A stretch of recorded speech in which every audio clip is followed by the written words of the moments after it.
7절 말씀. 구약성경 117페이지.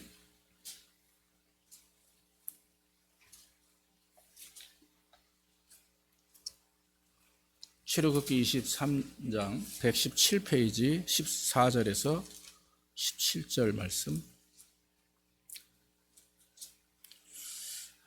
너는 매년 3차 내게 절기를 지킬지니라. 너는 무교병의 절기를 지키라. 내가 내게 명한 대로 아비벌의 정한 때에 7일 동안 무교병을 먹을지니 이는 그 달에 내가 애굽에서 나왔음이라 빈손으로 내게 보이지 말지니라. 맥축절을 지키라. 이는 내가 수고하여 밭에 뿌린 것의 첫 열매를 거둠이니라. 수장절을 지키라. 이는 내가 수고하여 이룬 것을 연종해 밭에서부터 거두어 저장함이니라. 너의 모든 남자는 매년 3번씩 주 여호와께 보일지니라. 너는 내 희생의 피를 유교병과 함께 드리지 말며 내 절기 17절까지 말씀을 보았습니다. 너는 모든 남자는 매년 3번씩 주 여호와께 보일지니라. 아멘. 아멘.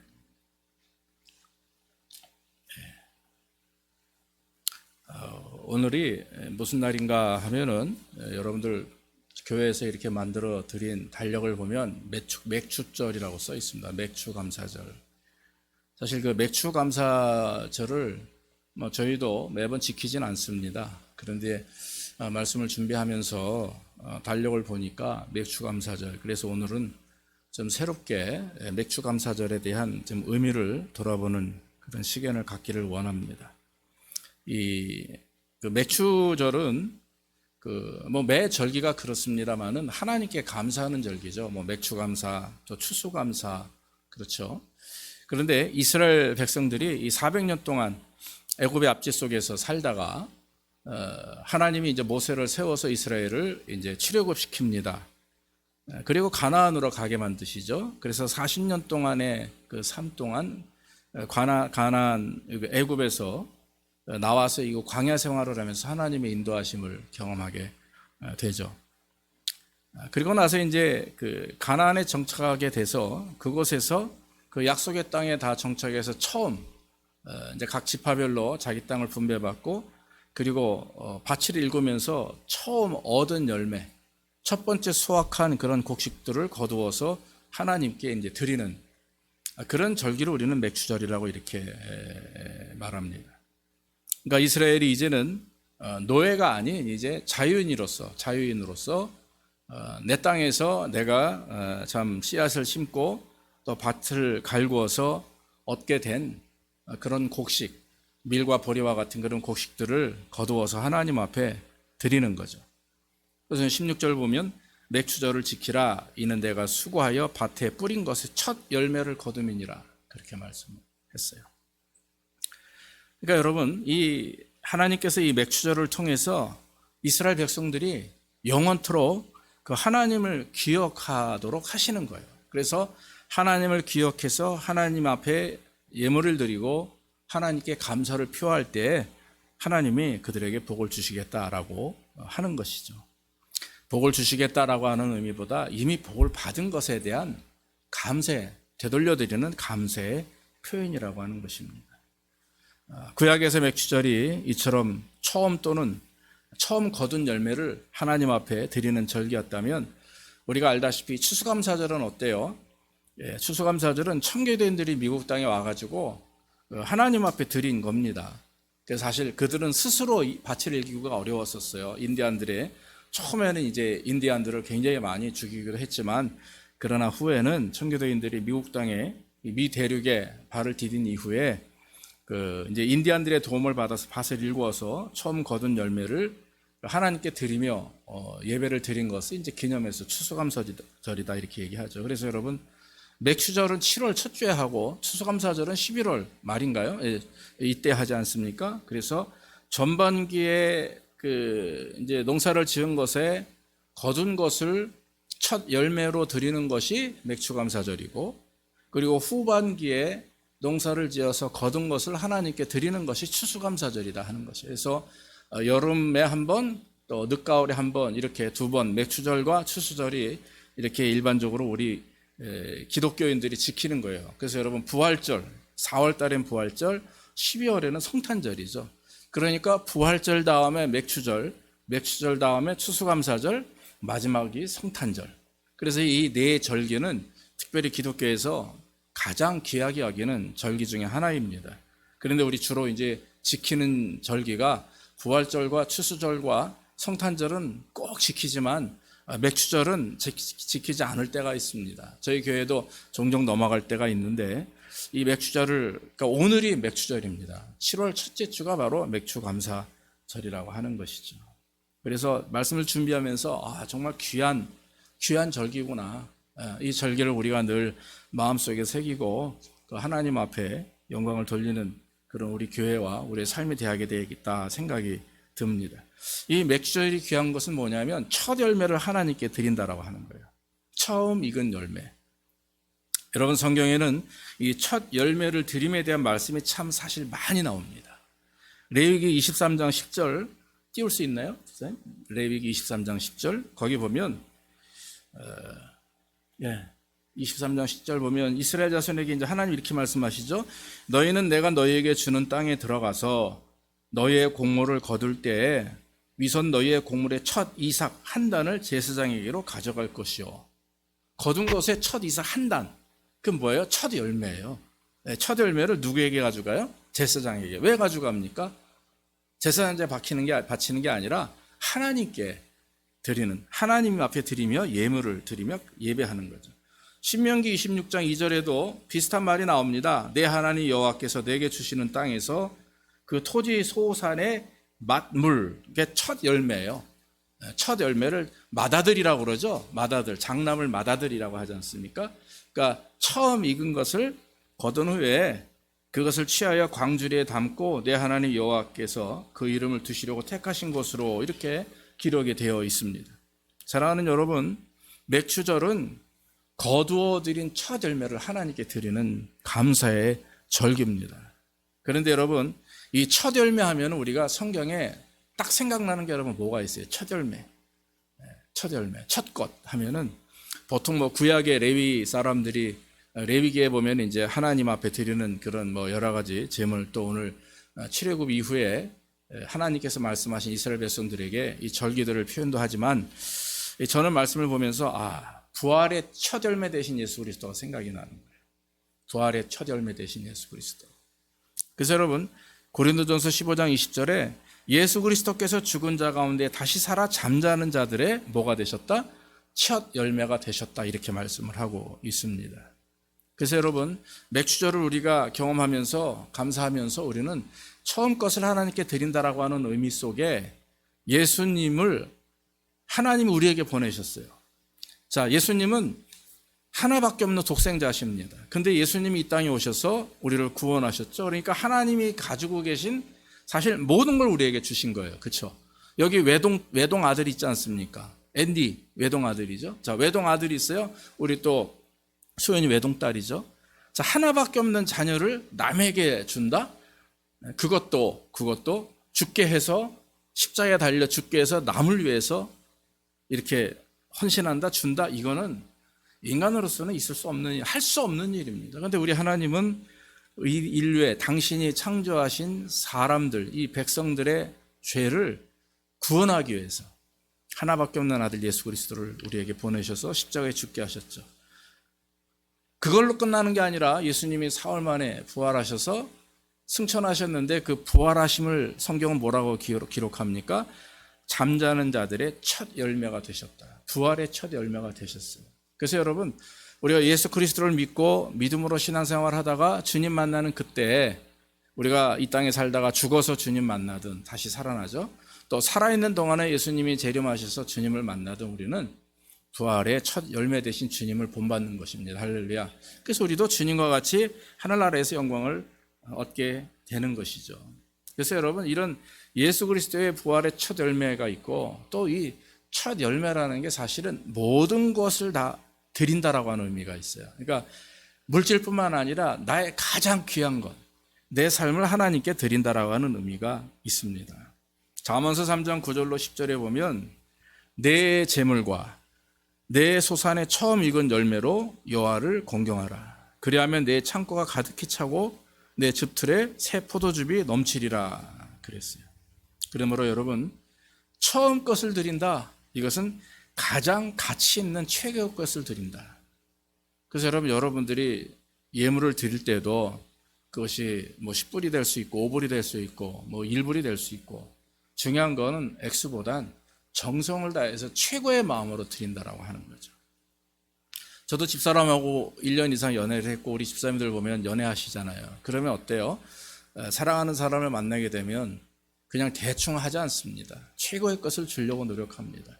자식이 아버지한테 와서 달라고 그러면, 어머니한테 달라고 그러면 있는 거 다 주고 싶잖아요. 최고의 것을 주고 싶어요. 하물며 하나님은 우리에게 최고의 것을 주셨어요. 하나밖에 없는 자식을 우리에게 보내주시고 구원하셨어요. 그렇기 때문에 우리가 처음 것을 하나님께 드린다라는 말 속에는, 그 의미 속에는 가장 나의 최상의 것을, 최고의 것을 하나님께 드린다라고 하는 말이 포함이 되는 것입니다. 그러므로 여러분, 우리 예배도 항상 최고의 것을 드려야 돼요. 즉 예배 자체가 우리 인생의 최고가 되어야 됩니다. 예물을 드려도 그렇고, 봉사해도 그렇고, 헌신해도 그렇고, 성도들을 섬길 때 뭐 음식을 만들어 오든지 섬길 때도 항상 최선의 모습으로. 그래서 우리 집사님들 점심에 이렇게 여러분들 대접하는 거 보면 참 최고의 것을 드리는 분들 우리가 경험하잖아요. 참 저분은 힘들고 어려운데 어떻게 저렇게 최선을 다해서 없는 물질을 이렇게 투자하면서 섬길까. 그럴 때 참 마음에 감사하게 되는 거죠.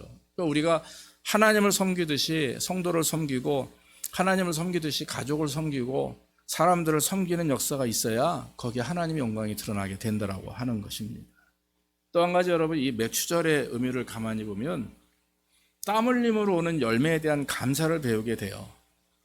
그러니까 수고에 대한 것입니다. 수고하고 애쓰는 것. 시편 126편 5절에 보면은 눈물을 흘리며 씨를 뿌리는 자는 기쁨으로 단을 거두리라 그랬어요. 눈물을 흘리며 씨를 뿌리는 자는 기쁨으로 단을 거둔다. 그러니까 여러분, 대충 앉아서 가만히 주실 걸 기다리는 게 아니라 땀을 흘려야 돼요. 우리가 땀을 흘리고 수고할 때 얻는 것에 대한 기쁨과 감사가 있어요. 여러분, 일 안 하지 않고 얻는 것, 다시 말하면 요즘에 뭐 투자한다든지, 뭐 다른 사람을 이렇게 아프게 하면 사기를 쳐서 얻는다든지, 여러분, 이런 사람들이 돈을 뭐 억대, 백대, 뭐 이렇게 해도 그거에 대한 감사함이 없잖아요. 그런데 여러분, 우리가 단돈 뭐 하루에 뭐 10불, 20불을 벌더라도 애를 쓰고 땀 흘리며 최선을 다하게 되면 그거에서 얻은 그 기쁨은 이루 말할 수가 없죠. 여러분, 사실 맥추절은 뭘 의미하냐면요, 하나님이 우리에게 주신 환경이라는 게 있어요.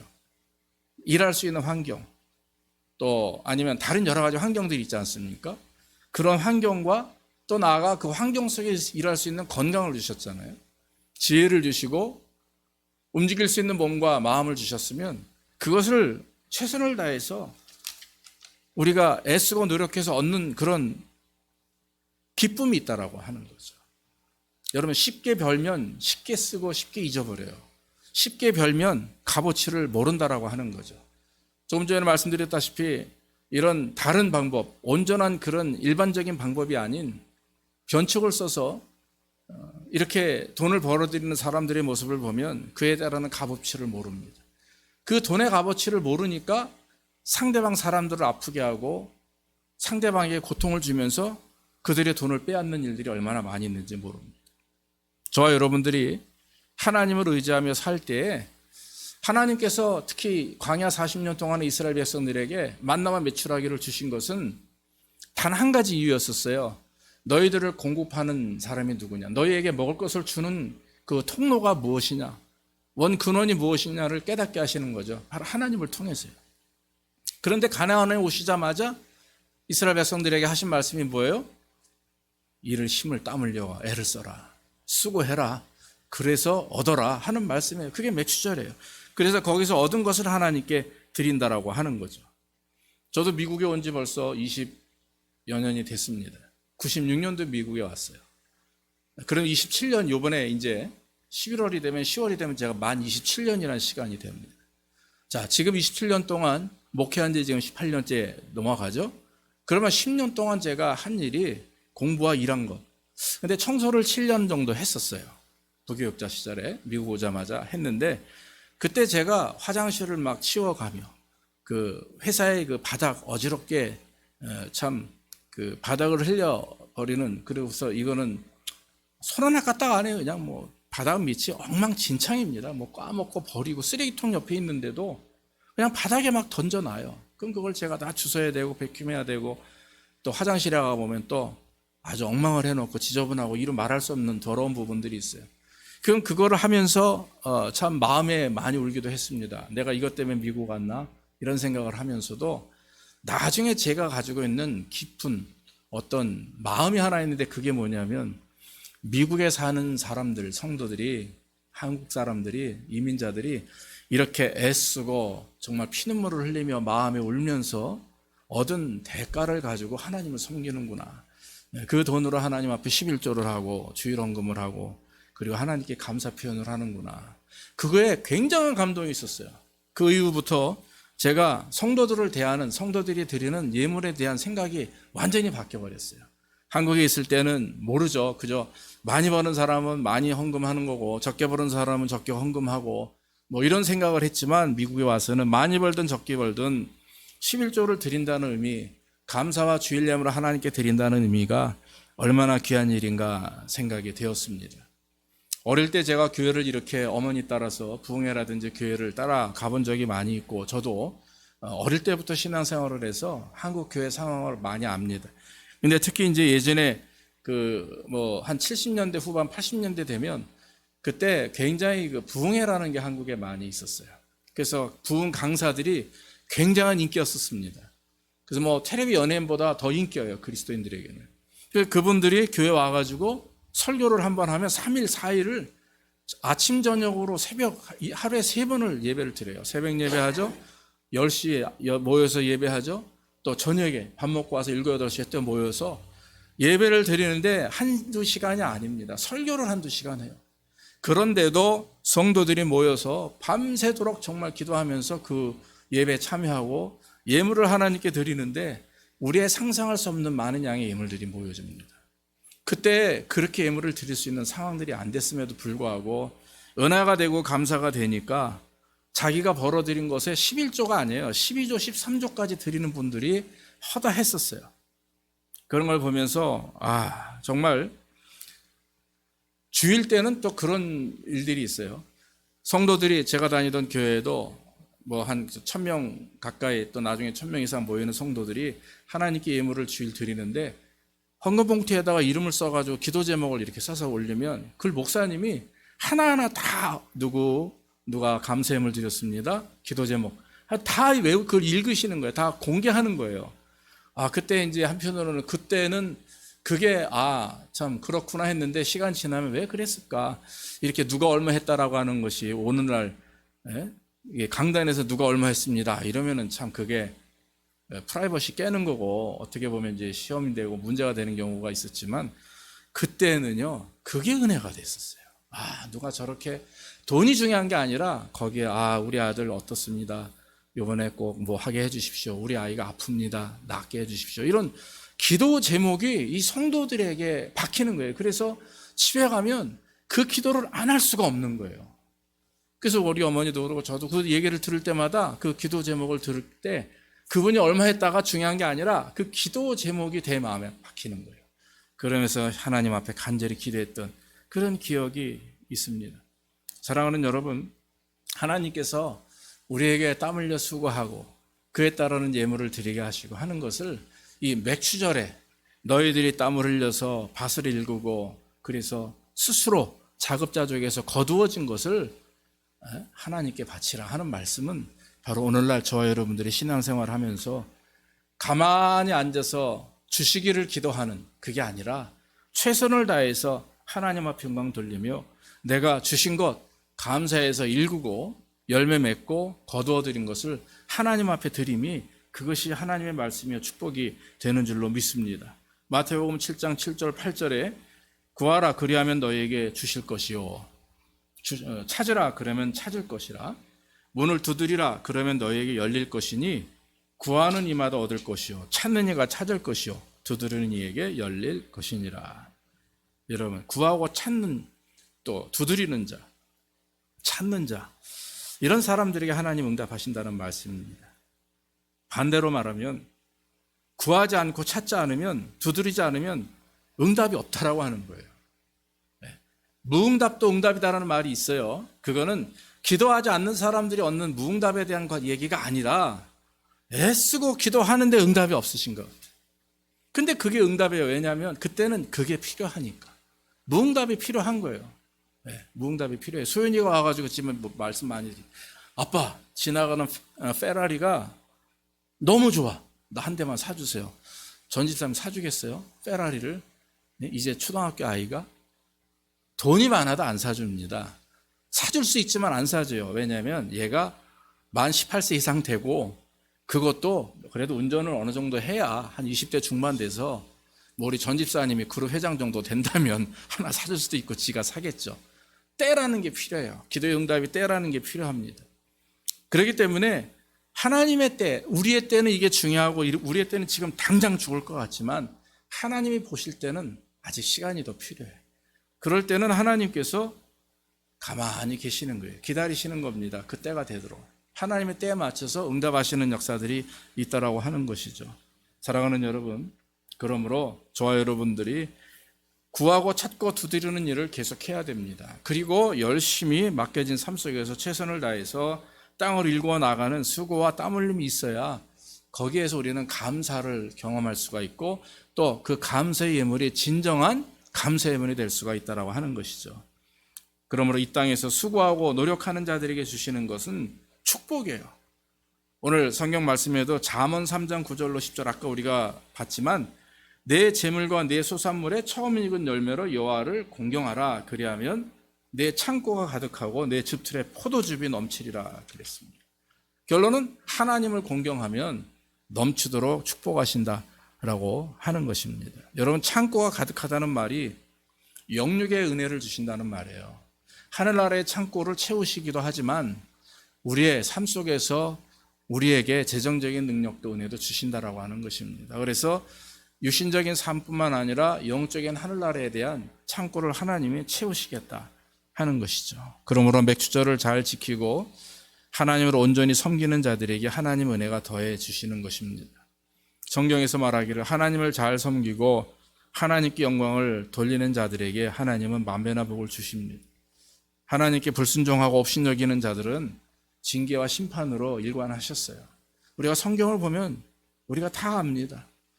뭐 새벽마다 지금 우리가 역대상하를 쭉 또 열왕기상하를 봐왔지만 그 말씀 중에 북이스라엘의 19명의 왕, 남유다의 11명의 왕들이 있는데 그 왕들의 신앙의 삶이 그 나라의 그 흥망을 좌우하잖아요. 그건 뭡니까? 하나님의 순종하며 하나님의 말씀대로 살려고 노력하는 사람들에게는 복을 주시고 그러지 않는 자들에게는 심판하시고 징계하시되 결국엔 멸망하는, 나라가 멸망하는.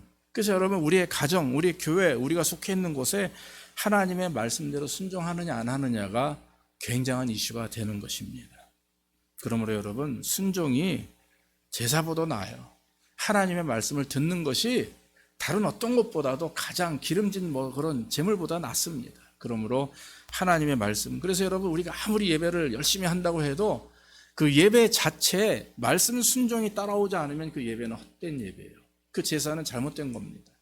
하나님의 말씀을 듣고 순종해야 그 예배와 삶이 하나님께 영광을 돌리는 삶이 되는 것이죠. 시편 7장 12절에 보면 너희가 이 법도를 지켜 행하면 내 하나님 여호와께서 내 열조에게 맹세하신 언약을 지켜 인애를 베풀이라 그랬는데 거기 인애, 즉 하나님의 응답이 6가지가 나오는데 하나님의 말씀을 잘 지키면 너를 사랑하시고 축복하사 번성케 하신다 그랬어요. 내 소생, 자손이죠. 자손에게 은혜를 베풀 것이다. 토지소산과 곡식과 포도주를 풍성케 할 것이다. 소와 양을 번식케 할 것이다. 다른 이들보다 복을 더 많이 받게 되고 모든 질병을 너로 하여금 멀리하게 할 것이다. 그게 하나님의 은혜예요. 열에서부터 끝까지 다 하나님이 주장하시고 축복하실 것이다. 너를 사랑하고 자손에게 복을 주고 토지소산과 곡식에게 또 소와 양을 그리고 어떤 이들보다도 너를 더 축복하사 건강까지도 내가 책임지겠다 하는 것이 하나님의 말씀이십니다. 그러므로 하나님께서 우리에게 순종을 요구하시는 것은 우리로 하여금 율법을 주시고 말씀을 주시는 이유는 법에 가두어서 우리를 고통스럽고 곤란하게 하는 게 아니라 철저하게 말씀대로 순종하는 자에게 복을 주시기 위함이라고 하는 것이죠. 신명기 28장 2절로 6절에 보면 결론적으로 이렇게 말씀을 합니다. 내가 내 하나님 여호와의 말씀을 순종하면 이 모든 복이 내게 임하여 내게 미치리니 들어가도 복을 받고 나가서도 복을 받고 들에서도 복을 받을 것이니 내 몸의 소생과 내 산지의 소산과 내 짐승의 새끼와 우양의 새끼가 복을 받을 것이며 내 광주리와 떡반죽이 복을 받을 것이며 내가 들어와도 복을 받고 나가도 복을 받을 것이니라.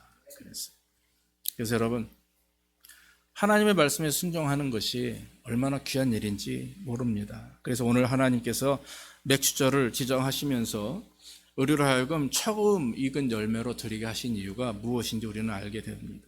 그러니까 첫 열매를 드린다고 하는 것, 우리의 인생의 목적과 초점을 하나님께 맞추고 예수님이 우리를 위해서 십자가에 죽으시고 부활하신 것처럼 우리도 주님 앞에 하나님께 영광을 돌리는 삶이 되어야 되는 것. 땀 흘려 애쓰고 일구고 노력하는, 그래서 하나님 주신 물질을 구별해서 드릴 때 그 물질에 진정한 의미가 있고, 또 나아가 오늘 하나님 말씀대로 순종하는 자에게 주시되 복을 주시되, 오늘 신명기 28장 2절 6절 말씀처럼 우리가 상상할 수 없는 모든 우리의 영역, 삶의 영역 가운데서 하나님께서 복을 주시는 줄로 믿습니다. 이 참 복이 저와 여러분들에게 넘치기를 주 이름으로 축원합니다. 기도하겠습니다. 아버지 하나님 감사합니다. 오늘도 은혜 가운데 저희들 축복하셔서 하나님을 예배할 수 있도록 인도하시니 감사합니다. 하나님, 맥주절을 맞이해서 우리가 처음 익은 열매로 하나님께 예물을 드리듯이 우리의 삶에, 우리의 인생에, 우리의 시간과 또 우리의 인생의 모든 여건 속에 하나님을 향하여 최선을 다하는 삶이 되게 인도해 주시옵소서. 우리를 위해서 하나밖에 없는 아들 독생자를 우리에게 주신 것처럼 우리도 하나님께 우리의 가장 귀하고 최고의 것을 드리기에 부족함이 없도록 인도하시고, 우리에게 환경을 주시고 건강 주셨사오니 하나님 주신 것 이 땅에서 최선을 다하게 하시고, 우리의 직업과 또 우리의 건강과 우리의 자손들, 우리의 자녀들에게, 우리 가족에게 최선을 다하는 우리의 삶이 되게 하심으로 땀 흘려 수고하며 씨를 뿌리는 자들에게 주시는 하나님의 은혜를 경험하게 하옵소서. 늘 말씀에 순종할 때마다 하나님 복을 주시되 이 세상의 어떤 복보다도 하나님이 역사하신 것, 하나님의 치우심의 복을 체험할 수 있도록 인도하시고, 우리 사랑하는 성도들 늘 부족하고 연약해도 정말 순종함으로 말미암아 주님 주시는 복을 누릴 수 있도록 복을 덧입혀 주옵소서. 예수님의 이름으로 기도하옵나이다. 아멘.